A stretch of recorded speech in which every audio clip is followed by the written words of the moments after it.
haka nake azabtar da marowata inji Allah.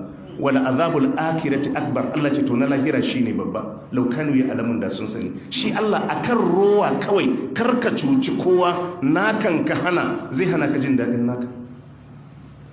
Nakan kai rowarsa Allah zai daidaita ta. Mun buga misalin waɗannan makaho da mai kora da wannan mai ciwon barsun, da shi mai ciwon barsun da mai ciwon kora din dukiyar daidaita ta Allah yi. Me yasa kake gani malayin haya dukiyar mutanen mu ba ta lastin? Ka juya baya shekara 30 ka je kowane gari ka duba, duk mai kudin garin shekara 30 da ya wuce yanzu ba ma shi ba, 'ya'yansa ma ba su cikin masu kudin gari. Za ka samu mutum shi ne mai kudi a gari, duk garin ya fi kowa kudi, a anguwansu ba za ka samu ya yi rijiyan kankare don mutanen anguwan su dinga shan ruwa ba. Duk anguwannin masu kudin nan ka je ka bi illa man rahimallah, kowa daga shi sai 'ya'yansa sai matansa sai 'yan uwan matansa.